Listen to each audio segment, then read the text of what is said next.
오늘 요한복음 이제 5번째 시간인데요. 오늘 본문의 말씀은 세례 요한이 예수님에 대해서 증언하고 있는 내용을 담고 있는 말씀입니다. 오늘 본문에 보면 이제 예수님이 어떤 분이신가, 세례 요한이 그 말씀을 증언하고 있는데요. 29절을 보겠습니다. 29절을 보면 요한이 예수님에 대해서 뭐라고 증언하고 있냐면, 보라, 세상 죄를 지고 가는 하나님의 어린 양이로다 그랬어요. 그러니까 예수님을 뭐라고 말씀합니까? 세상 죄를 지고 가기 위해서 대속 제물로 이 땅에 오신 하나님의 어린 양이라는 것이죠. 여러분, 구약 성경에 보면, 출애굽기에 보면 하나님께서 이스라엘 백성들을 가나안 땅으로 인도하기 위해서 누구를 보내십니까? 모세를 보내시죠. 모세를 세우시고 이제 모세와 아론을 보내세요. 그리고 애굽 당시 통치자였던 바로에게 가서 하나님의 말씀을 전하게 합니다. 내 백성을 보내라 그러셨죠. 내 백성이 나를 예배하도록 내 백성을 보내라 말씀하셨어요. 자, 그런데 바로가 그 하나님의 말씀을 듣고 어떻게 하죠? 말씀대로 안 하죠. 그죠? 거역하죠. 그래서 하나님께서 어떻게 합니까? 바로 왕에게, 애굽 땅에게 10가지 재앙을 내리세요. 근데 피재앙부터 시작해가지고 10가지 재앙을 내리는데, 아무리 재앙을 내리셔도 환란이 와도 바로는요 하나님의 말씀을 듣지 않아요. 자, 그러자 하나님께서 마지막 재앙으로 10번째 재앙, 무슨 재앙입니까? 장자 재앙이죠. 애굽 전역에 장자를 죽이는 무서운 재앙을 애굽 전역에 보내십니다. 그렇죠? 애굽 땅에 있는 모든 바로 왕의 아들로부터 시작해서 장자라는 장자는 다 죽여요. 저기 들판에 나가가지고 종살이하는 그 일하는 그 노비들의 장자까지, 심지어는 짐승들의 처음 난 것까지도 모두 하나님의 심판으로 죽는 무서운 재앙이 애굽 땅에 오게 됩니다. 자, 근데 하나님께서 이 재앙, 마지막 재앙, 이 장자 재앙을 하시기 전에 이스라엘 백성들에게 말씀을 주세요. 어떤 말씀입니까? 이스라엘 백성들에게는 어린 양을 잡아서 어디다 바르라고요? 집 좌우 문설주와 임방에 바르라는 거예요. 그러면 그 피를 보면, 어린 양의 피를 보면 죽음의 천사가 어떻게 한다고요? 그 집엔 들어가지 않고 넘어간다고 그랬어요. 그렇죠? 그 집에는 재앙을 내리지 않고 넘어갈 것이다. 무서운 재앙을 그 어린 양의 피로 말미암아 피하게 될 것이다 라는 말씀을 주셨어요. 하나님의 이 말씀을 듣고 믿고 그대로 순종한 사람들은 어떻게 됩니까? 그 피 안에, 문설주 임방에 피를 바른 그 집안에 모여 있는 사람은요, 한 사람도 죽지 않고 죽음의 천사로 인해서 해를 당하지 않고 다 살아나는 것이 출애굽기에 기록이 되어 있어요. 여러분, 이게 구약의 6월절의 규례이지 않습니까? 여러분, 이스라엘 백성들이요, 이 날을 잊어버리지 않기 위해서, 그 날을 기념하기 위해서 이걸 민족의 절기로 삼고 6월절이라고 명명하고 매년 그 날이 되면 죽을 수밖에 없는 우리들을 살리셔서, 그리고 이 가나안 땅까지 인도하신 그 하나님 앞에 감사하면서 하나님 앞에 영광을 올려드리는 예배를 드렸던 것입니다. 이게 이제 6월절의 유래잖아요. 자, 그런데 그때 그 6월절 어린 양의 피로 말미암아서 이스라엘 백성들이 살게 됐는데, 이 6월절 어린 양은, 여러분, 구약의 이 어린 양은 예표죠. 그림자입니다. 누구를 가리키는 것이죠? 장차 이 땅에 오셔서 하나님의 백성들을 건져내실, 구원하실 어린 양으로 오실 메시아 그리스도를 가리키는 예표가 어린 양이에요. 자, 그런데 오늘 세례 요한이요, 예수님을 증언하면서 예수님이 누구신가를 말씀하면서 그 예수님을 바로 이 어린 양, 구약의 그 옛날에 있었던, 출애굽 때 있었던, 마지막 재앙 때 있었던 그 예표, 그 어린 양이 실체가 돼서 이 땅에 오신 분이 누구라고요? 그분이 바로 예수 그리스도다 라는 것을 오늘 세례 요한이 증언하고 있는 것입니다. 여러분, 이걸 다른 말로 말하면 예수님께서 이 세상 모든 인류의 죄를 짊어지고 십자가에 못 박히심으로 우리를 대속적인 죽음을 통해서 우리를 저주와 사망 가운데 건져내실 그 예수 그리스도를 예언하고 있는 거예요. 그 장차 있을 예수님의 그 십자가의 죽음, 그로 말미암아 우리 가운데 이루어질 그 구속 사건을 내다보면서 증언하고 있는 것이죠. 여러분, 이와 같은 예언을요, 이사야 선지자도 했어요. 여러분, 이사야는 예수님 이전 700년 전에 살던 예언자 선지자지 않습니까? 그가 뭐라고 고백했는가?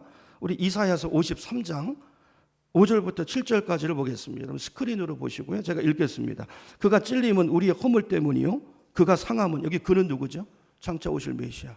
근데 이 메시아가, 이사야가 예언했던 그죠? 그 출애굽기에서도 그 어린 양이 바로 예수 그리스도다. 지금 요한이 그 얘기를 하고 있는 건데 우리 지금 이사야서로 보는 것입니다. 그가 상함은 우리의 죄악 때문이라. 그가 징계를 받음으로 우리는 평화를 누리고 그가 채찍에 맞음으로 우리는 나음을 받았도다. 우리는 다 양 같아서 그릇 행하여 각기 제 갈 길로 갔거늘 여호와께서는 우리 모두의 죄악을 누구에게? 그에게 담당시키셨도다. 그가 곤욕을 당하여 괴로울 때에도 그의 입을 열지 아니하였으며 마치 도수장으로 끌려가는 어린 양과 털 깎는 자 앞에서 잠잠한 양같이 그의 입을 열지 아니하였도다. 어린 양이죠. 장차 오실 어린 양. 그죠? 마치 이사야는요, 그 현장에서 예수님께서 십자가 고난 받으시는 것을 그 현장에서 마치 보고 있는 것처럼 생생하게 말씀으로 예수님의 십자가 사건을 묘사해 주고 있어요. 여러분, 예수님께서 이렇게 어린 양이 돼서 세상 죄를 지고 가는 어린 양으로 이 땅에 오셔서 십자가의 대속 제물로 죽으심으로 인해서 오늘 저와 여러분의 죄가 다 사함을 받고 우리 가운데 임할 그 저주로부터 우리가 다 속량을 받고 우리가 구원받아서 하나님의 자녀가 돼서 천국 백성으로 오늘 이 자리에 있게 된 줄로 믿습니다. 여러분, 바로 이 사실에 대해서 사도 바울은 로마서 5장 8절에서 이렇게 말합니다. 스크린 제가 읽겠습니다. 우리가 아직 죄인 되었을 때 그리스도께서 우리를 위하여 죽으심으로. 그리스도가 누구예요? 바로 예수라는 거예요. 하나님의 아들이신 예수님이 육신의 제물되기 위해서 하늘 보좌를 버리고 육신의 몸을 입고 이 땅에 오셔서 우리의 죽음을 대신 죽으심으로 하나님께서 우리에 대한 자기의 사랑을 확증하셨다는 거예요. 여러분, 우리를 향한, 저와 여러분을 향한 하나님의 사랑이 얼마나 큰 사랑인지, 그게 얼마나 놀라운 사랑인가를 바로 이 십자가 사건을 통해서 하나님께서 우리에게 확증하시고 분명하게 보여주셨다는 거예요. 또 로마서 5장 이어지는 7절을 보면요, 이렇게 말합니다. 곧 우리가 원수 되었을 때. 여러분, 원수 되었을 때, 하나님과 우리가 원수 되었을 때라는 거예요. 여러분, 우리가 사람과의 관계도 중요하지만 여러분, 하나님과의 관계가 가장 기본적으로 가장 중요한 관계지 않습니까? 근데 우리 관계에서 원수라고 하면 어떤 관계입니까? 이건 뭐 관계 중에서도 최악의 관계잖아요. 그런 상태 속에 있을 때 예수 그리스도께서 화목제물로 어린 양으로 오셔서 죽으심으로 하나님과의 관계를 화목하게 만들어 주셨다는 거예요. 갈라디아서 3장 13절에 보면 바울이 또 이렇게 말합니다. 우리 갈라디아서 3장 13절 같이 읽어봅니다. 시작. 그리스도께서 우리를 위하여 저주를 받은 바 되사 율법의 저주에서 우리를 속량하셨으니 기록된 바 나무에 달린 자마다 저주 아래 있는 자라 하였습니다. 이는 그리스도 예수 안에서 아브라함의 복이 이방인에게 미치게 하고 또 우리로 하여금 믿음으로 말미암아 성령의 약속을 받게 하려 함이라 그랬어요. 여러분, 여기 보면 예수님께서 죽으신 이유가 뭔가, 왜 이런 일이 일어나야만 했는 걸 말씀하잖아요. 여러분, 예수님이 십자가에서요, 나무에 달려서 비참하게 죽었어요. 율법에 보면 나무에 달려 십자가에 죽는 자는 저주받은 자라 그랬어요. 여러분, 예수님이 죄가 없으신 하나님의 아들이신데 왜 이렇게 비참한 모습으로 돌아가실 수밖에 없었는가? 그 이유가 뭐라고 말합니까? 저와 여러분을 율법의 저주에서 어떻게 하기 위해서요? 속량하기 위해서. 여러분, 율법의 저주가 뭡니까? 여러분, 율법의 저주가 신명기 28장에 기록되어 있잖아요. 전에 우리 말씀 많이 살펴봤어요. 신명기 28장에 보면 우리가 하나님의 말씀대로 살지 않고 율법대로 살지 않고 하나님 말씀에 불순종하는 그런 길을 걸어갈 때 우리가 받게 되는 저주가 무엇인가가 거기 명확하게 기록이 되어 있습니다. 온갖 저주가 그로 인해서 우리 삶 가운데 온 거예요. 성읍에서도 저주를 받고 들에서도 저주를 받고 들어와도 저주를 받고 우리는 그 앞에 말씀만 기억하잖아요. 들어가도 복을 받고. 근데요, 말씀을 벗어나서 살 때 여러분 그 하나님의 복에서 그 은혜에 해당되는 삶이 아니고 저주받는다는 말씀이 신명기에 길게 기록이 되어 있어요. 우리뿐만이 아니고 우리가 말씀을 떠나서 죄 가운데 거하면요, 그 죄의 영향이 우리 자손들에게도 간다고 그랬어요. 자손들이 저주를 받고 우리 삶 가운데 온갖 질병과 흉년을 경험하게 되고 뿐만 아니라요, 우리가 말씀을 벗어나서 그렇게 패역한 인생을 살게 되면 그 사람이 사는 곳의 하늘, 기후까지도 영향을 받아가지고요, 기후도 나빠지고 땅도 토양도 나빠지고 온 땅이 저주를 받는 그런 일들이 우리 삶 가운데 오게 된다는 거예요. 이게 죄 가운데 있는, 이 저주 가운데 있는 우리 인생이에요. 여러분, 이 민족의 역사를 한번 보십시오.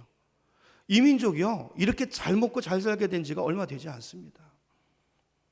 얼마 전으로만 거슬러 올라가도요, 이 땅이 그런 저주 가운데 있는 땅이었어요. 여러분 오늘 뭘 말씀합니까? 사도 바울이 그 저주 가운데 있었던 우리 죄로 말미암아 이 온갖 저주 가운데 살다가 영원한 지옥 떨어질 수밖에 없는 우리들을 구원하기 위해서 하나님께서 독생자를 보내주시고 그 예수님이 십자가 위에서 속죄의 죽으심으로 인해서 우리에게 임할 이 저주가 다 속량됐다는 거예요. 아멘이십니까? 그뿐만이 아니라 누구든지 이제는 누구든지 예수 그리스도를 믿기만 하면 이방인들이라도 아브라함의 복을 받는다는 거예요. 우리의 족보가 바뀐다는 것입니다. 그리고 무엇보다 큰 복이 뭐예요? 그 13장 그 하반절에 보면 뭐라고 되어 있습니까? 성령의 약속을 받는다 그래요. 성령의 약속을 받는다. 성령의 약속을 받는다. 여러분 우리가 받은 복 중에 가장 귀하고 큰 복이 성령의 복인 줄로 믿으시기 바랍니다. 여러분 성령을 받아야 우리가 말씀대로 살 수 있어요. 성령을 받아야 우리가 믿음으로 살 수 있고요. 여러분 우리가 믿음으로 살 때 주어지는 그 놀라운 축복이 따라 들어오는 거예요. 여러분 성령 안에 모든 복이 다 성령 안에 들어있는 줄로 믿으시기 바랍니다. 여러분 우리 인간은요, 아담과 하와가 우리 인류의 조상이 하나님께서 따먹지 말라고 했던 선악과를 따먹으로 인해서 그 원죄죠, 그 원죄로 인해서 그 후손들의 삶 가운데 저주와 사망이 들어왔어, 이 땅에. 그죠? 우리는 태어나면서부터요 죽음을 향해서 가는 거예요. 태어나면서부터 여러분 인생이요 사는 동안에 수고와 눈물뿐인 게 우리 인생이라고 그렇게 고백하고 있어요.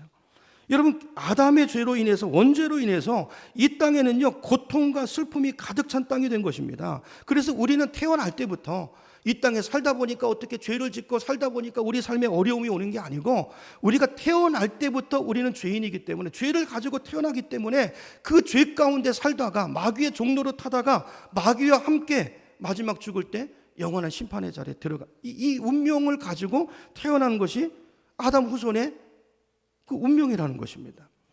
여러분 그런데 하나님께서 이런 우리들을 구원하기 위해서 하나님의 아들이신 예수님을 이 땅에 보내시고, 예수님이 육신의 몸을 입고 이 땅에 오셔서 우리를 속죄하기 위한 어린 양으로 십자가의 죽으심으로 인해서 우리 모든 죄가 대속이 되고, 우리가 모든 저주 가운데서 우리 삶이 속량받은 하나님의 자녀의 삶을 살게 된 줄로 믿으시기 바랍니다.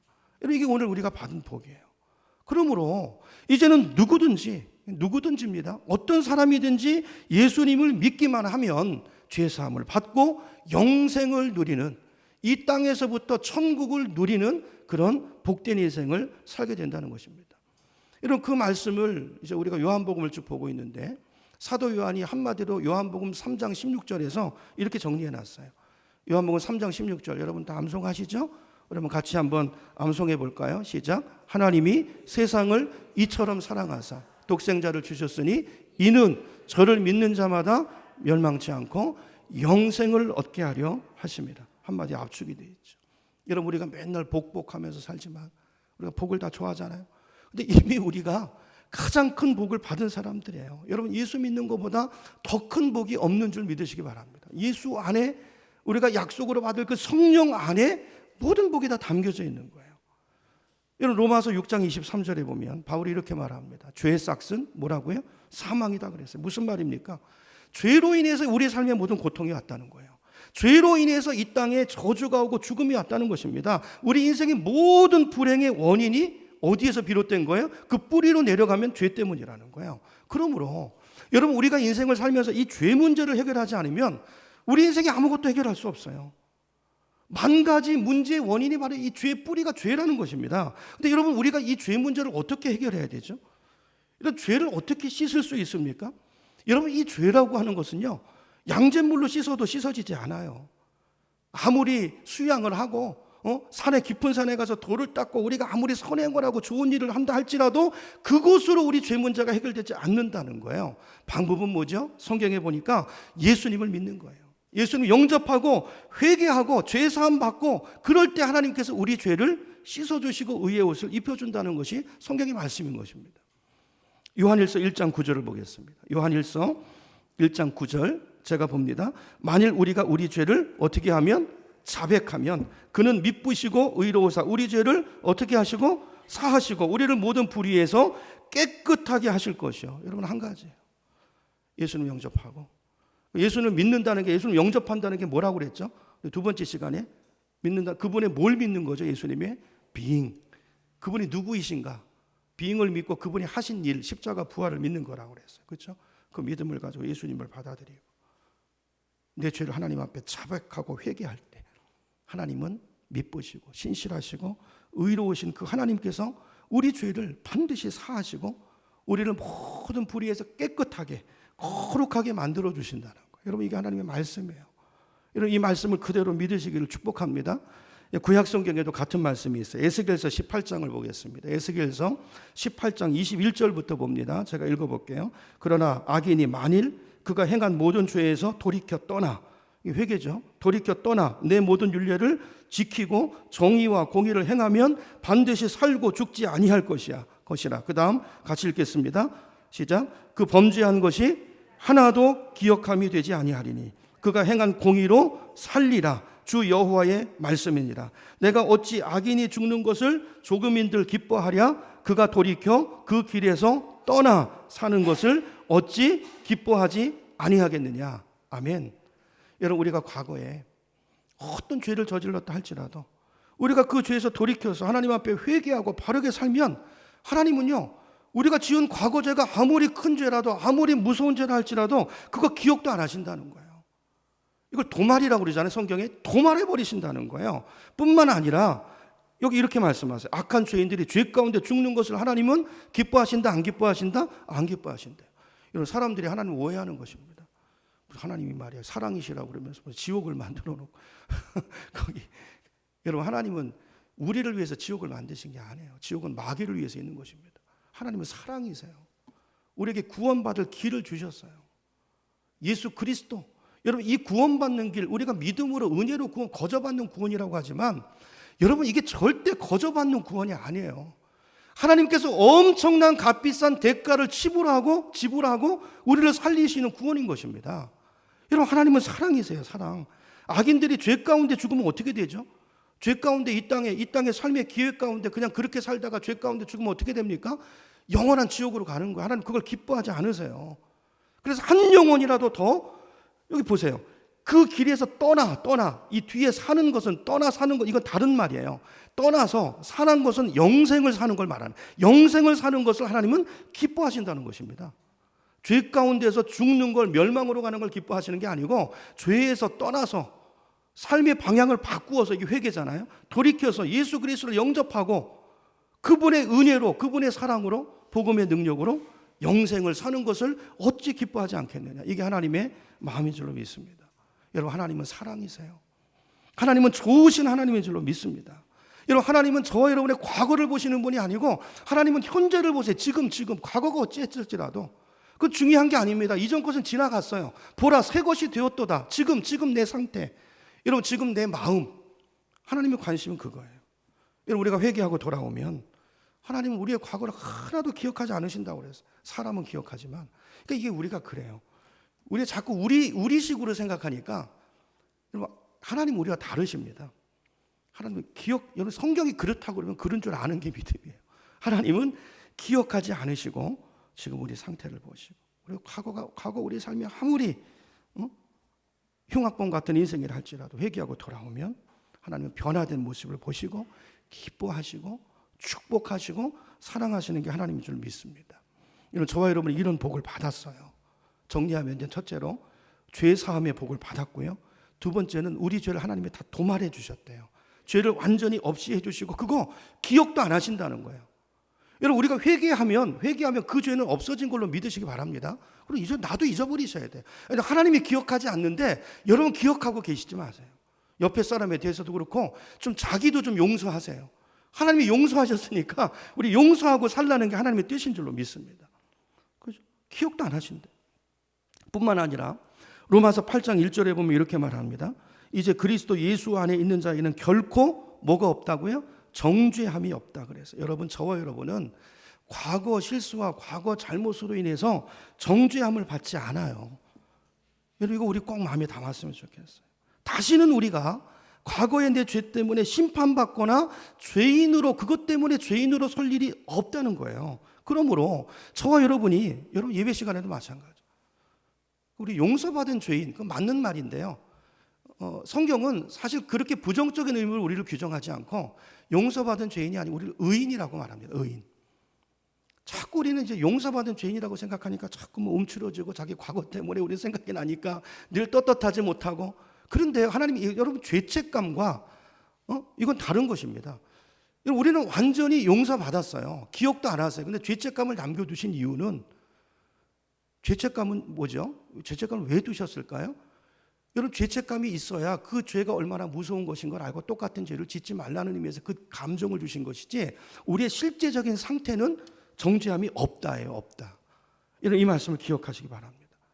우리가 하나님 앞에 나올 때, 우리가 또 하나님 나라에 갈 때 우리는 깨끗한 흰 옷을 입고 의인으로 하나님 앞에 서는 거예요. 여러분, 이 믿음을 가지고 어깨를 펴시고, 이전 것은 지나갔습니다. 그렇죠? 다른 사람에 대해서도 그렇고, 예수 믿는 사람은 과거를 들춰내는 사람이 아니에요. 그러면 미래를 향해서 나갈 수 없어요. 중요한 것은 현재입니다. 현재 내가 누군가, 내 신분이 무엇인가, 하나님과의 현재적인 관계 속에서 미래를 향해서 하나님이 주신 꿈과 사명을 향해서 달려갈 수 있는 저와 여러분의 삶이 되기를 축원합니다. 여러분, 세상에서는요, 한 번 죄인은 영원한 죄인이죠. 감옥에 한번 갔다 오면 그 빨간 줄 한번 쳐지면요, 평생 가요. 이력서에 쓸 때도 가고요, 취업도 못 하고요, 심지어 호적에 올라가면 자식들의 삶에까지 영향을 미쳐요. 근데 하나님은 그러지 않으세요. 하나님은 그러지 않으세요. 우리가 하나님 앞에 설 때마다 하나님은요, 우리가 마치 죄를 한 번도 안 지은 사람인 것처럼 우리를 그렇게 대하시고 우리를 그렇게 받으신다는 거예요. 여러분, 오늘 이 사실을 믿으시고, 여러분, 그래서 회개는 즉시 하셔야 되는 거예요. 즉시 하시고 늘 털어버리시고, 그렇죠? 의인의 모습으로 이 정체성, 거룩을 지키시고 매일매일 그렇게, 여러분, 기도도 거룩에서 나온다고 그랬죠. 이 거룩한 삶이 뒷받침돼야 여러분 기도가 담대함이 있는 거예요. 하나님과의 관계 속에서 담대한 기도, 하늘에 상달되는 그런 기도가 된다는 것을 믿으시고, 회개가 중요해요. 회개가 중요해요. 그래서 우리가 날마다 우리 자신을 거룩하게 지킬 수 있는 우리가 되기를 축원합니다. 자, 그러면 이렇게 놀라운 축복을 받은 저와 여러분은 이제 어떻게 살아야 될까요? 우리도 용서하면서 살라는 거예요. 아까도 말씀드렸지만, 여러분, 하나님께서 우리 죄를 용서하셨다는데, 그리고 하나님께서 내 옆에 사람을 용서하셨다는데, 그분을 위해서 죽으셨다는데 왜 우리가 무슨 권한으로 용서하지 않죠? 우리도 용서해야 돼요. 다른 사람의 죄도 용서해야 되고요, 자신에 대해서도 용서해야 되고요. 과거에 얽매여서는 안 되는 것입니다. 여러분, 저와 여러분은 성령으로 거듭난 새로운 피조물이에요. 그러므로 과거 때문에 거기 고민할 필요도 없고 그거에 대해서 말할 필요도 없어요. 여러분, 교회에서도요, 자꾸 다른 성도의 지나간 과거를 들먹이는 분들이 있는데, 여러분, 저와 여러분 결단하고 그러지 않을 수 있기를 축복합니다. 과거에 어떠했느냐보다, 여러분, 과거 얘기는 언제 등장해야 되냐면요, 이 사람이 어떻게 변했는가 하나님의 은혜를 말할 때 나오는 거예요. 우리 간증할 때, 그죠? 간증할 때 내가 예수 믿기 전에 이런 사람이었는데 내가 예수를 만나고 이렇게 됐다, 하나님의 영광을 말할 때 과거가 나와야지, 자꾸 다른 사람 과거 들추기 위해서 과거로 돌아가는 저와 여러분 되지 않기를 축복합니다. 하나님 그거 싫어하세요. 싫어하세요. 하나님의 마음이 아니에요. 그렇죠? 하나님 현재. 우리가 다른 사람을 볼 때도 과거에 어떠했느냐의 초점이 아니고, 그죠? 그분이 예수 믿고 얼마나 놀랍게 변화됐는가에 초점을 맞추고 우리의 삶이 이렇게 미래지향적으로, 이게 복음이죠. 용서와 하나님의 은혜에 초점이 맞춰진 우리의 삶이 되기를 간절히 소망합니다. 두 번째로, 이제 요한복음 1장 오늘 본문 30절에 보면 세례 요한이 예수님에 대해서 또 이렇게 말합니다. 30절을 제가 읽습니다. 내가 전에 말하기를 내 뒤에 오는 사람이 있는데 그가 나보다 앞선 것은 그가 나보다 먼저 계심이라 그랬어요. 여러분, 아시는 것처럼 세례 요한이랑 예수님이랑 육신적으로 보면 누가 더 형이죠? 세례 요한이 형이잖아요. 6개월 먼저 태어났어요. 자, 근데 세례 요한이 예수님을 소개하면서 뭐라고 말합니까? 내가 먼저 태어났지만 그가 예수가 나보다 앞섰대요. 그가 나보다 먼저 계시대요. 먼저. 언제부터 먼저 계시죠? 요한복음을 보면 태초부터 우리 첫 시간에 봤잖아요. 요한복음 1장으로 다시 갑니다. 1장 1절부터 3절 보세요. 1절부터 3절 보면 사도 요한이죠. 그러니까 사도 요한이 예수님에 대해서 뭐라고 증언하는가? 1절부터 3절까지 말씀 자리에 누구를 넣어서 읽으면 맞다고요? 예수님. 말씀 자리에 예수님을 넣어서 읽어보겠습니다. 시작. 태초에 예수님이 계시니라. 예수님이 하나님과 함께 계셨으니 예수님은 곧 하나님이시니라. 그가 예수님이 태초에 하나님과 함께 계셨고 만물이 예수로 말미암아 지은 바 되었으니 지은 것이 하나도 예수 없이는 된 것이 없느니라. 아멘. 그죠? 이게 사도 요한의 증언이죠. 또 요한복음 8장으로 가보시면요, 우리 같은 요한복음이니까 찾아보겠습니다. 요한복음 8장 56절로 가볼게요. 8장 56절부터 59절까지 보겠는데요. 거기 보면 이제 예수님과 유대인들의 대화가 나오는데 예수님이 스스로 당신을 이렇게 말하고 있어요. 제가 읽어봅니다. 56절부터 너희 조상 아브라함은 나의 때 볼 것을 즐거워하다가 보고 기뻐하였느니라. 유대인들이 이르되 네가 아직 50도 못 되었는데, 예수님이 지금 여기 30 정도 되셨을 텐데 괜히 고생을 많이 하셔서 그런지 늙어 보이셨나 봐요. 이제 50세도 못 되었는데 네가 아브라함을 보았느냐? 예수께서 이르시되 진실로 진실로 너희에게 이르노니 아브라함이 나기 전부터 내가 있느니라. 예수님의 증언이에요. 그렇게 하니 그들이 돌을, 이거 신성 모독이잖아요. 돌을 들어 치려 하거늘 예수께서 숨어 성전에서 나가니라 그랬어요.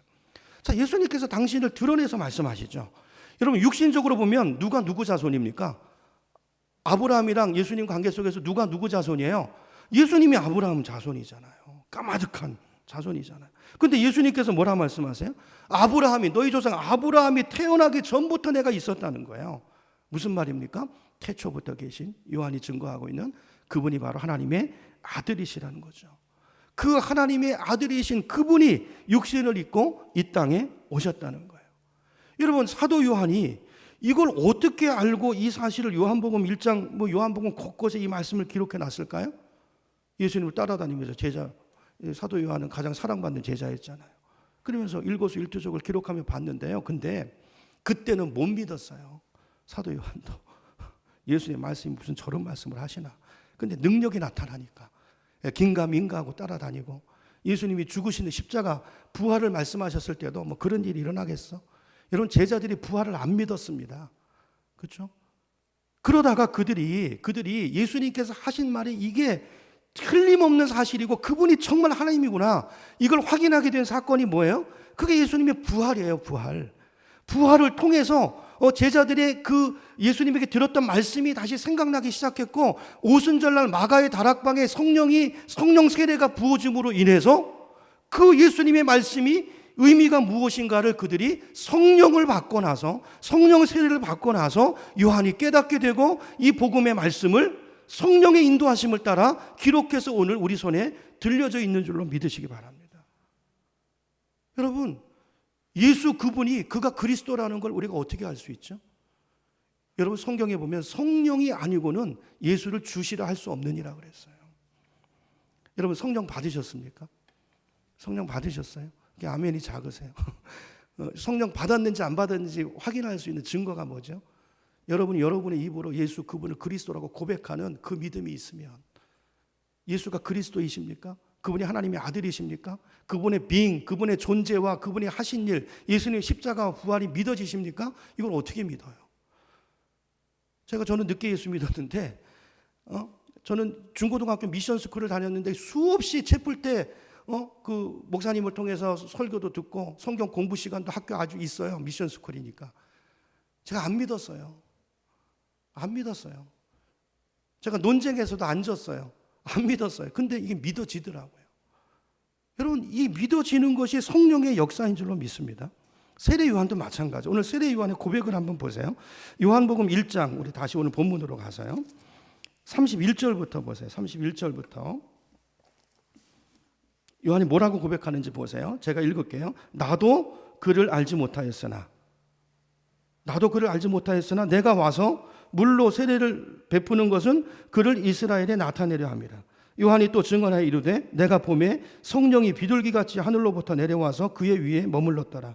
나도 그를 알지 못하였으나 나를 보내어 물로 세례를 베풀라 하신 그이가 누굽니까? 이분이 하나님이시죠. 성부 하나님이시죠. 하나님이 나에게 말씀하시되 성령이 내려서 누구 위에든지 머무는 것을 보거든 그가 누구라고요? 그가 메시아라는, 그가 곧 성령으로 세례를 베푸는 이인 줄 알라 하셨기에 내가 보고, 세례 줄 때 성령이 비둘기같이 세례 요한이 볼 수 있는 그 비둘기의 형상으로 임하는 것을 보고 그 하나님의 말씀이 생각나서, 아, 그렇구나, 이분이 메시아구나, 이렇게 알았다는 거예요. 이렇게 알았다는 거예요. 여러분 오늘 본문에서 예수님께서 이 성령의 비둘기 같이 내렸다고 이제 말씀했는데 그러면 이때 예수님이 처음 성령을 받은 건가요? 아니죠. 우리 그렇게 이해하시면 안 됩니다. 예수님은 태어나실 때부터 동정녀 성령으로 잉태했어요. 성령으로 잉태해서 이 세상에 오셨고 성령의 은혜 안에서 성령의 능력 안에서 사셨어요. 사생이든 공생이든. 자, 그런데 오늘 본문에서 예수님께서 세례를 받으실 때 마치 지금 성령이 오는 것처럼 성령이 비둘기 같이 임하신 것은 뭐죠? 그럼 떠났다고 오신 것입니까? 그게 아니고 지금 온 것은 예수님께서 이분이 바로 하나님의 아들이시라는 것을 세례 요한이 알도록, 하나님께서 세례 요한이 알도록 증언하기 위해서 사인으로 보여주신 것인 줄로 믿습니다. 그리고 요한복음을 보면서 쭉 살펴볼 거예요. 자, 이걸 이제 마태복음은 이렇게 말합니다. 마태복음 3장 16절 17절에 보면 좀 구체적으로 기록이 되어 있는데요. 제가 읽어볼게요. 마태복음 3장 16절입니다. 예수께서 세례를 받으시고 곧 물에서 올라오실새 하늘이 열리고 하나님의 성령이 비둘기같이 내려 자기 위에 임하심을 보시더니 하늘로부터 소리가 있어 말씀하시되 이는 내 사랑하는 아들이요 내 기뻐하는 자라 그랬어요. 하나님의 사인이죠. 이 사람이 바로 메시아다. 세례 요한의 사명이 뭡니까? 메시아 앞에, 예수님 앞에 와서 외치는 광야의 소리잖아요. 그렇죠? 그에게 이 사인을 주신 것이죠. 여러분, 그러므로 아까도 말씀드렸지만, 자, 우리가 이제 중요한 것은 우리죠.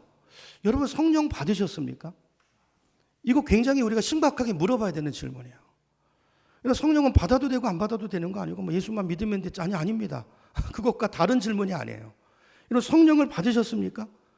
이 질문에 대해서 확실하게 대답할 수 없는 분들, 내가 성령을 받았는지 안 받았는지 잘 모르는 분들은 오늘 말씀을 통해서 확신을 가지시기 바랍니다. 내가 성령을 받았는지 안 받았는지 확신을 가지셔야 돼요. 첫째로 예수님을 믿고 내가 예수님을 영접했다면, 그분이 나의 주님으로 고백이 된다면 그분은 아까 말씀드린 것처럼 성령을 받으신 거예요. 왜냐하면 고린도후서 12장 3절 말씀처럼 성령으로 말미암지 않고는 그게 믿어질 수 없기 때문이에요. 그렇죠? 그게 예수 그리스도가 주라고 고백할 수 없어요. 그러므로 이게 고백되는 자체가 내 안에 성령이 오셔서 그분의 역사로, 그분의 감동 안에 내가 그런 고백이 나온다는 것을 우리가 확인할 수 있는 것이죠. 그렇죠? 그래서 나에게 이 고백이 있으면 아까 우리 찬양한 것처럼 하나님을 아빠 아버지라고 부를 수 있는 이 고백이 된다면, 여러분 기도 자리에 앉았는데 탁 앉아서 아버지 이렇게 하나님을 향해서 그 하나님의 아버지로 보여지면서 그 앞에 우리가 나아갈 수 있는 이 자체가 뭐죠? 이거 제정신이 아니고는 할 수 없죠. 이거 믿지 않고 어떻게 합니까? 이게 성령이 내 안에 오신 증거라는 것입니다. 두 번째 성령이 언제 오시는가? 성령 세례를 받을 때 우리가 성령의 충만함을 받아요. 여러분, 내가 예수님을 믿고 예수님을 영접할 때 성령을 받는 것과 성령 세례를 받을 때 성령을 받는 것은 다릅니다. 어떻게 다를까요? 이제 예를 들어서 한 인물을 가지고 설명을 해볼게요. 베드로를 보세요. 마태복음 16장 16절에 보면 베드로의 신앙 고백이 있죠. 여러분 기억하시죠? 예수님께서 이제 제자들에게 물어보잖아요. 사람들이 날 누구라 하더냐? 그랬더니 뭐 어떤 사람은 뭐 선지자라고 그러고 엘리야라고, 그러면 그 사람들은 그런데 그럼 너희는 나를 누구라 하느냐? 그때 베드로가 나와서 대답하죠. 뭐라고 대답합니까? 주는 그리스도시요 살아계신 하나님의 아들이십니다. 이게 복음인데 베드로가 이걸 어떻게 고백하죠? 그렇게 고백하니까 예수님께서 그 고백을 들으시고 이렇게 말씀하세요. 바요나 시모나 내가 복이 있도다. 이를 내게 알게 하니는 누구라고요? 혈육이 아니고 너에게서 네 실력으로 나올 수 있는 고백이 아니고 하늘에 계신 내 아버지로부터 온 고백이니라 그랬어요. 원문을 보면. 그러니까 성령, 그 안에 계신 성령께서, 그죠? 그러니까 베드로가 이 고백을 했다는 것은 무엇을 말합니까? 성령이 그 안에 오셨다는 거예요. 이미 성령이 그 안에 역사하고 계시다는 거예요. 그 성령의 은혜로 말미암아 베드로가 예수님에 대한 눈이 열려지고, 그렇죠? 그 예수를 주가 그리스도시오, 예수 당신이 그리스도이시고 하나님의 아들이십니다라는 고백이 입술을 통해서 나오게 된 것입니다. 그러니까 이 고백을 통해서 볼 때 베드로는 이미 성령으로 거듭난 사람이 아니에요? 거듭난 사람이에요. 성령을 받은 사람이에요. 그러니까 이 고백을 했다는 거예요. 자, 근데 사도행전 1장으로 가보면요, 예수님께서 승천하시면서 뭐라고 말씀하냐면 한번 찾아보겠습니다. 요한복음 뒤로 가면 사도행전이 있습니다. 사도행전 1장으로 가볼게요. 우리 아는 말씀이지만 성경으로 우리 자세히 좀 보겠습니다. 1장 4절 5절로 가보세요. 4절 5절. 사도행전 1장 4절을 먼저 제가 읽겠습니다. 사도와 함께 모이사 그들에게 분부하여 이르시되 예루살렘을 떠나지 말고 내게서 들은 바 아버지께서 약속하신 것을 기다리라. 여기 약속하신 게 뭐죠? 성령님이죠. 성령을 기다리라. 자, 그리고 나서 예수님께서 이렇게 말합니다. 요한은 물로 세례를 베풀었으나 너희는 몇 날이 못되어 성령으로 무엇을 받으리라? 성령으로 세례를 받으리라. 그러니까 물 세례를 받았어요. 그러니까 성령이 오시긴 오셨어요. 그러니까 그런 고백이 있어요. 그렇죠? 자, 그런데 성령으로 세례를 받으리라. 자, 성령의 세례를 받는 것이 필요하다는 거예요. 여러분 실제로 베드로를 보면요, 성령의 세례 받기 전과 이 마가 오순절 다락방의 이 성령 세례 이전의 베드로와 이후의 베드로는 완전히 다른 사람이에요. 그렇죠? 이전의 베드로는 어떻게 보면 저와 여러분과 여기 있는 대다수 우리들의 모습과 비슷한 모습이지 않습니까? 어떨 때는 막 열심을 내고 베드로의 믿음이 하늘을 찌르다가 막 무리도 걷잖아요. 막 베드로는 막 하면 한다는 사람이지 않습니까? 근데 어떨 때 보면요, 예수님을 부인해요. 3번씩이나 저주까지 하면서 부인합니다. 어떨 때는 그렇게 온유하게, 그죠? 예수님의 모습을, 성품을 드러내다가도 어떨 때는 전혀 다른 모습으로 시기하고 질투하고 실수하고 미워하고, 그죠? 이런 삶을 계속해서, 이걸 육신적인 그리스도인이라고 그러죠. 예수를 믿긴 믿어요. 그런데 육신적인 성령의 다스림을 받는 게 아니고 여전히 육신의 지배를 받고 감정의 영향을 받고, 그죠? 말씀이 사라지지 않아요. 그런 모습이었어요. 그러나 이 사도행전 이후에 이 성령의 세례를 받은 뒤에 베드로는요, 완전히 다른 사람이 돼요. 여러분 이것은요, 베드로뿐만이 아니라 저와 여러분도 마찬가지인 것입니다. 여러분 내가 예수를 믿는, 적어도 여기 계신 분들은 이미 저는 성령 받은 사람이라고 봐요. 자, 그런데 거기서 만족하시면 안 되고 여러분 성령 세례를 받으셔야 돼요. 성령 충만을 사모하시기를 축원합니다. 여러분 성령 세례를 받지 못하면, 성령으로 충만해져서 내가 성령의 다스림을 받지 않으면, 여러분 술 취한 사람 보세요. 술 취한 사람 한번 보세요. 술 드셔보셨나요? 저는 많이 먹어봤어요. 청년 때. 처음엔 내가 술을 먹는데 그 다음에 술이 술을 먹고 그 다음에 술이 나를 먹습니다. 술을 먹으면 인사불성이 돼서 술이 나를 지배해요. 술이 나를. 여러분 하물며 여러분 술을 먹어도 그런데, 여러분 술도 술에 취하면 제정신이 아닌데 우리는 예수 믿으면서 너무 제정신이에요. 너무 합리적이고 내 생각과 꽉 차 있어요. 예수 믿기 전과 후가 다르지 않아요. 여러분 맞습니다. 예수 믿기 전과 후가 다르지 않을 수 있어요. 그 완전한 다른 사람을, 다른 삶을 가져오는 그 분기점은 성령 세례, 성령 충만인 줄로 믿으시기 바랍니다. 똑같다면 내가 성령 세례, 성령 충만 못 받은 거예요. 못 받은 거예요. 여러분 성령 세례 받지 못한 사람은 교회 다니지만 여전히 육신에 속한 자입니다. 그리스도 안에서 어린아이와 같아요. 단단한 음식을 먹지 못합니다. 어떤 분 보면 육신에 속한 그리스도인들은, 어떤 분은요 시험 받으려고 준비하고 계신 분 같아요. 시험 받으려고 작정하고 있는 분들 있잖아요. 뭐 조그만 시험에 오면 걸려 넘어지고 단단한 음식을 못 먹고 맨날 잘한다고 칭찬만 해줘야 되고 젖만 먹는 어린아이들. 이런 얼마나 많은 교회에 어린아이들로, 이 젖병 물고 있는 사람들로 가득 차 있는지 몰라요. 뭐죠? 성령 세례입니다. 이런 한국교회가 전엔 그러지 않았어요. 한국교회가 정말 전에는 성령 충만한 교회였습니다. 여러분 산마다 기도원마다 기도의 불길이 타오르고요, 정말 성령으로 뜨거운 교회였어요. 성령의 다스림을 받는 교회였어요. 세상이 감당할 수 없는 성도들로 우리 믿음의 선조들이 그런 삶을 살았기 때문에 오늘 한국교회 이런 부흥이 왔고, 오늘 우리가 그 열매를 먹고 있는 것입니다. 그럼 우리 다음 세대는 어떻게 될까요? 우리에게 달려있는데, 여러분 오늘날 이 시대를 보면 육신에 속한 자들로 가득 차 있어요. 교회 위기입니다. 옛날에는요, 옛날에 한국교회 보세요.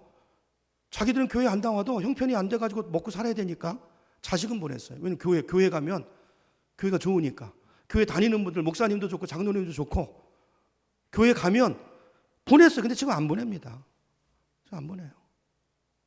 니네나 잘해라 그러고, 그죠? 지금 얼마나 보세요. 지금 한국교회가 얼마나 세상에 조롱을 받고 있는가. 성령 충만 받으셔야 돼요. 고린도전서 3장 1절을 보면 바울이 이렇게 말합니다. 1절부터 3절까지 제가 읽어볼게요. 형제들아, 여러분 고린도 교회, 고린도서입니다. 고린도 교회에 바울이 보내는 편지예요. 고린도 교회는 은사가 많은 교회예요. 성령의 은사가 많이 나타나는 교회예요. 여러분 은사와 믿음의 성숙도는 달라요. 은사가 많은데 여전히 믿음의 성숙도는 어린아이일 수가 있어요.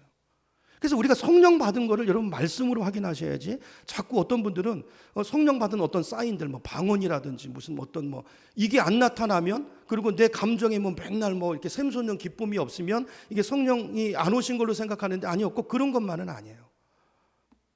말씀으로 확인하셔야 됩니다. 제가 읽어볼게요. 고린도전서 3장 1절부터 봅니다. 형제들아, 내가 신령한 자들을 대함과 같이 너희에게 말할 수 없어서. 저기 보세요. 신령한 자들을 대함과 같이 너희에게 말할 수 없다. 고린도 교회는요, 은사가 많은 교회라니까요. 우리는 은사가 나타나면 신령하게 보잖아요. 아니라는 거예요, 바울은. 그것과 달라요. 은사는 선물입니다. 은사를 통해서 그 사람의 인격이 자라나야 되고, 그 은사는 교회를 위해서, 다른 사람을 위해서 섬기라고 주신 것이지, 그게 곧 그 사람의 믿음의 성숙도가 아니라는 거, 다른 거예요. 그렇죠? 그래서 이렇게 신령한 자들을 대함과 같이 너에게 말할 수 없다는 거예요. 너희는 육신에 속한 자, 곧 그리스도 안에서 어린 아이들을 대함과 같이 하노라. 내가 너희를 저주로 먹이고 밥으로 아니하였노니. 여러분, 이렇게 믿음이 성숙하지 않고 말씀의 성숙도가 없는데 은사만 있으면 이게 참 힘들어요, 더. 게다가 교만까지 하니까, 그죠? 그러니까 밥으로 아니하였노니 이는 너희가 감당하지 못하였음이거니와 지금도 못하리라. 너희는 아직도 육신에 속한 자로다. 너희 가운데 시기와 분쟁이 있으니 어찌 육신에 속하여 사람을 따라 행함이 아니리요. 여러분, 여기 나오는 이 고린도 교인 같은 이런 사람들은요, 예수님을 믿는다고 말하지만, 은사도 나타나지만 밤낮 육신에 끌려다녀요. 맨날 시기하고 분쟁하고 사람 뒤에 줄 서고 사람을 따라 행한다고 나오잖아요. 바울파다, 나는 아볼로파다, 아니다, 나는 베드로파다. 사람을 따라 행하다 보니까 안에 파벌이 생기고, 그러니까 아주 마귀가 사용하기 좋은 사람이 되는 거예요. 여러분, 저와 여러분은 어떤 일이 있어도 여러분 사람을 따라가지 않기를 축복합니다. 예수님을 따라가셔야 돼요. 목사를 따라가지 말기 바랍니다. 목사는 종이에요. 그죠? 목사도 죄인입니다. 그죠? 말씀을, 데살로니가 교인들처럼 말씀을 상고하시고, 그죠? 말씀을 따라가시고 예수님을 따라가시는 우리 모두가 되기를 축원합니다. 근데 이게요, 말로는 쉬운데 생각처럼 안 돼요.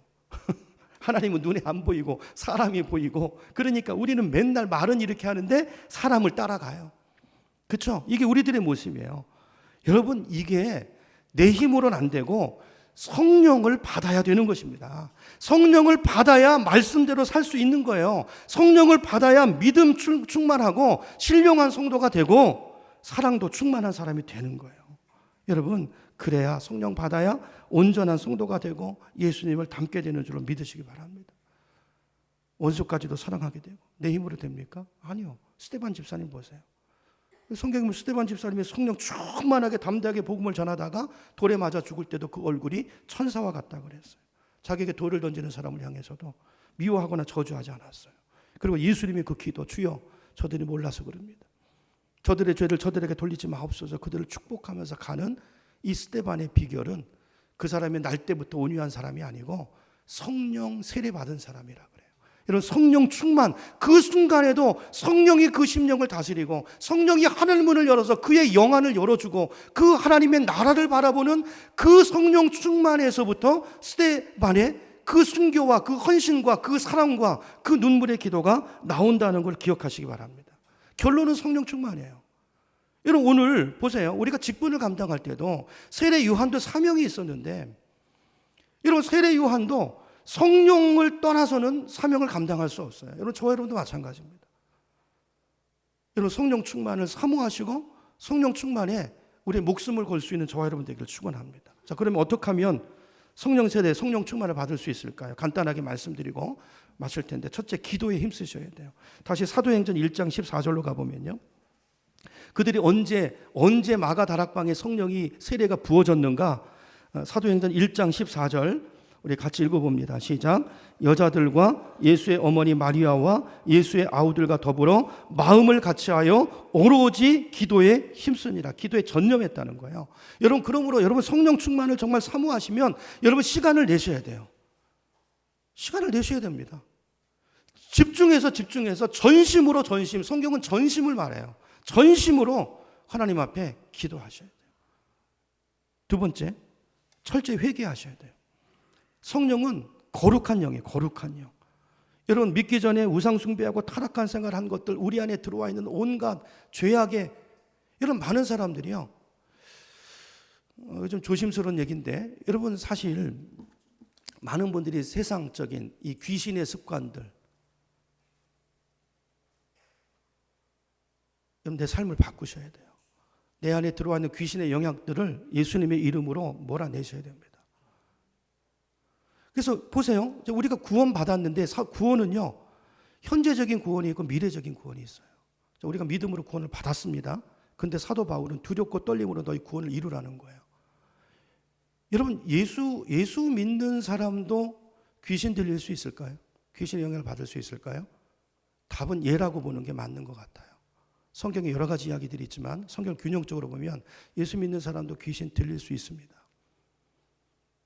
예수님이 우리 안에 와 계시는데 그 귀신 들릴 수 없다고 반대하는 분들의 견해는 뭐냐면, 하나님이 우리 안에 와 계시는데 귀신이 어떻게 우리 안에 들어와서 역사할 수 있냐? 아니요. 하나님이 와 계시는 처소는 우리 영입니다. 영. 우리 영을 구원하신 거예요. 여러분, 이스라엘 백성들이 출애굽해서 가나안 땅에 들어갔죠. 약속의 땅인데 거기 들어갈 때 그 땅은 빈 땅이 아니에요. 거기 누가 있죠? 쫓아내야 될 가나안 7 족속이 있습니다. 여러분, 구약에 있는 성경은 다 예표적인 거예요. 그게 우리에게 주는 메시지가 있는 거예요. 우리가 받은 구원이 이와 같다는 거예요. 우리가 받은 구원은 이미 믿음으로 구원 받았지만 구원이 완성될 거지만 아직은 아니에요. 이미 우리 영은 구원 받았어요. 그러나 우리 전인격, 우리 영만 내가 아니고 우리는 영과 육이 결합된 존재예요. 그러므로 우리가 영이 구원 받았지만 우리 육은 구원 받지 못했어요. 우리 여전히 악습과 죄와 마귀의 다스림을 받는 그런 영향들, 악한 습관들, 이게 내 육신에 그대로 거할 수 있어요. 이거를 쫓아내야 돼요. 그러니까 우리가 받은 구원을, 영이 구원받았는데 우리가 믿음으로, 말씀과 기도로, 두렵고 떨림으로 너희 구원을 이루라 그랬어요, 사도 바울이. 여러분, 이 구원을 우리가 천국 가는 그날까지 싸우고 영적인 싸움을 통해서 이루어 가야 되는 것입니다. 이루어 가야 될 구원이 있어요. 여러분, 우리가 성령으로 충만하지 않으면, 자, 영이 있고 이제 육이 있어요. 우리가 구원받고 나서, 예수 믿고 나서 이게 싸웁니다, 늘. 근데 누가 이기죠? 여러분, 누가 이기십니까? 솔직히 육이 이기시죠? 이게 결국 성령 세례와 성령 충만과 상관이 되어 있는 거예요. 성령 충만하면 내 육신의 소욕을, 내 감정을 내 영이 끌고 가요. 믿음이 끌고 가요. 근데 기도가 시들시들해지고, 예배가 시들시들해지고, 예배가 매너리즘에 빠지고, 세상의 소리 속에서 일주일 동안 살면서 성경 한 구절 안 들여다보고, 그죠? 하나님 다녀오겠습니다. 그리고 주일 예배 끝나고 나가가지고 일주일 동안 세상의 소리, 세상 문화 속에 살다 보면 뭐가 강해지죠? 육의 소리가 강해져요. 매일 지고 사는 것입니다. 여러분, 성령 받으셔야 돼요. 근데 성령을 받으려면 이걸 회개하셔야 돼요. 여전히 내가 주인되고 세상의 소리를 듣고 살아왔던 나의 삶을 회개하셔야 돼요. 예수 믿기 전에 우상 숭배하고 타락했던 생활, 여러분 이 생활을 회개하셔야 돼요. 여러분, 제가 이거 잘 들으셔야 됩니다. 여러분, 우리 귀신을 쫓아낼 때 귀신을 쫓아내는 게 의미가 있을까요, 없을까요? 있을 수도 있고 없을 수도 있는데요, 그 사람을 가만두고 귀신을 쫓아낼 수 있습니다. 그러면 이게 아무 의미 없어요. 귀신이 나갔다가 지보다 더한 거 7을 데리고 들어온다는 게 성경의 말씀이에요. 귀신을 내쫓는 게 중요한 게 아니고 이 사람의 상태가 귀신이 살기 좋은 환경이 아닌 것으로 청소하는 게 중요한 거예요. 믿으십니까? 이 사람 속에 귀신이 들려있다는 것은 귀신이 좋아하는 환경인 거예요. 그 사람의 생각이, 생활 습관이, 그 사람의 행동이. 여러분 생각해 보세요. 그걸 통해서 귀신이 들어와요. 늘 음란한 생각하고 포르노 보고 음란의 영이 들어옵니다. 그걸 타고 들어와요. 귀신에게 문을 열어주는 거예요. 늘 시기하고 질투하고 미워하고. 여러분, 이게 죄악된 습관이, 이거 그대로 두고 이게 신앙생활이 될 것 같으세요? 안 됩니다. 주일날 나와서 이거 잠깐 놔두고 내가 이렇게 예배드리고 찬양하는 것 같은데 이게요, 육신 속에 이게 견고한 진을 잡고 있어요. 속지 마세요. 속지 말라고 그랬어요, 사도 바울이. 속는 거예요. 내 안에 물론 구원 받았어요. 세상을 이기지 못합니다. 나가는 순간부터, 예배 드리는 순간부터 이기지 못해요. 철저히 회개하셔야 됩니다. 하나님 멀리 떠나 살았던 것들, 내 삶에 들어와 있는, 예수 믿으면서 거짓말하죠. 늘 세상 사람과 똑같이 가서 속이고 그렇게 살죠. 그 돈 가지고 와서 헌금하면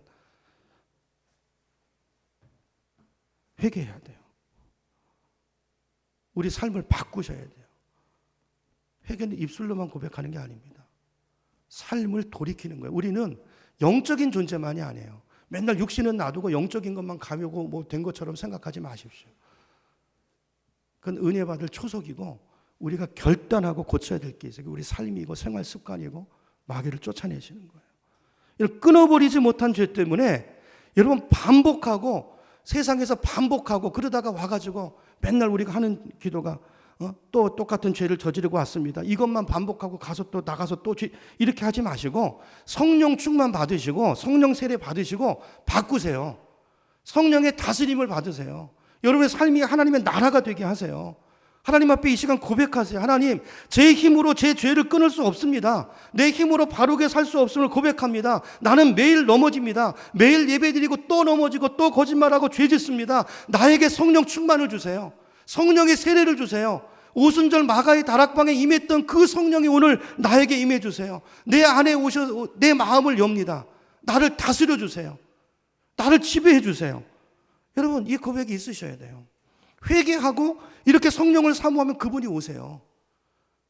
아니 여러분, 우리가 하나님을 모시고 사는 이 성령의 약속을 받은 자들인데 왜 우리가 이렇게 나약하게 살아야 됩니까? 여러분, 나가서 저희 무당집 같은 데 한번 가보세요. 점치는 데 가보세요.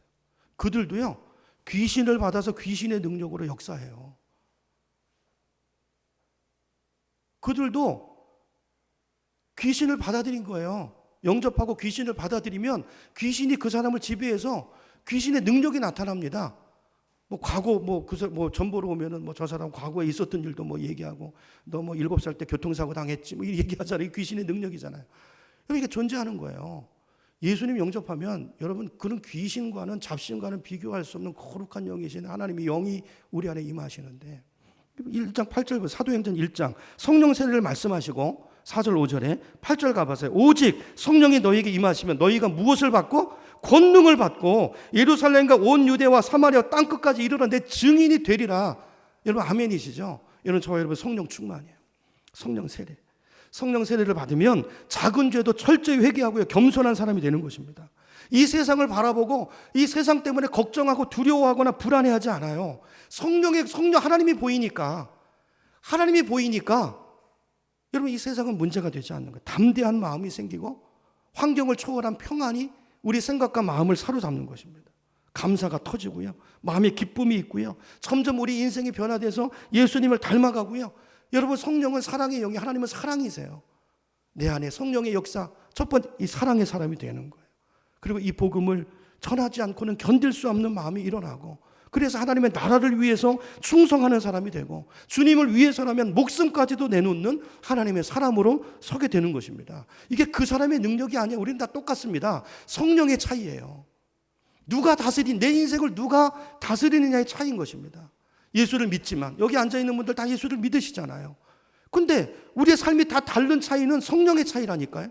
돈의 차이도 아니고 학력의 차이도 아니고 그런 거 아니에요. 성령이 내가 얼마나 성령 충만을 받아 있는가, 성령 세례를 받아 있는가, 얼마나 그분의 다스림을 받고 있느냐가 우리 삶을 지금 보여주는 것이고요, 현주소를 보여주는 것이고 우리 미래를 결정하는 것입니다.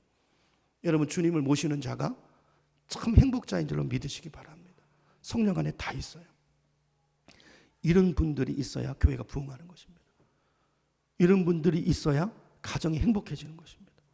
여러분, 저와 여러분 모두가 성령 세례를 받으시길 축복합니다. 성령 세례를 사모하시기 바랍니다. 그래서 성령의 충만한 성령의 권능을 가진 성도가 되셔서 이 세상을 넉넉히 이기시고, 여러분 예수님 보세요. 예수님이 가난한 목수의 아들이었지만 요한의 증거를 한번 보세요. 요한복음 1장으로 한번 가보겠습니다. 요한복음 1장 14절을 한번 보세요. 요한복음 1장 14절 읽고 마칩니다. 말씀이 육신이 되어 우리 가운데 거하심에 우리가 그의 뭘 보니? 영광을 보니 아버지의 독생자의 영광의 은혜가 진리가 충만하더라. 여러분, 우리 사람의 됨됨이는요, 외적인 것에 있지 않습니다. 예수님의 겉모습은 아주 초라했을 거예요. 다 떨어진 옷, 다 떨어진 신발. 그렇죠? 나이도 50이나 돼 보여. 얼마나 고생하셨는지 모르겠는데 멸시받으시고 거기서 선한 것이 나겠어? 아니요. 사람의 가치는 거기 있잖아요. 여기 보세요. 예수님이 그런 모습인데, 겉모습인데 독생자의 영광이 나타났대. 그 얼굴에서 은혜와 진리가 충만했대요. 여러분, 저와 여러분의 삶이 이런 삶이 되기를 축복합니다. 어디서 나오는 거죠? 성령 충만이에요. 성령 충만한, 성령이 다스리는 그 사람의 눈빛은 다릅니다. 그 사람의 말이 달라요. 그 사람의 행동이 다르고 그 사람의 확신이 달라요. 여러분, 한 주간 동안 저와 여러분 이렇게 살기를 축원합니다. 그러려면 기도, 회개, 여러분 기도에 열심을 내시고, 기도 없이 되는 일 없어요. 생각하는 것과 기도하는 것은 다른 것입니다. 내 생각을 사로잡아서 주님 앞에 올려드리는 이 기도, 그 다음에 나의 거룩을 위해서. 왜냐하면 거룩은 뭐냐면요, 회개는 뭐냐면 그분을 모실 준비를 하는 거예요. 여러분, 손님 누구 와도 여러분 청소 안 하십니까? 기도와 회개를 통해서 성령을 사모하시고 성령 충만 받으시고 능력 있는 그리스도인으로 남은 인생을 승리하며 살아가는 우리 모두가 되기를 예수님의 이름으로 축원합니다.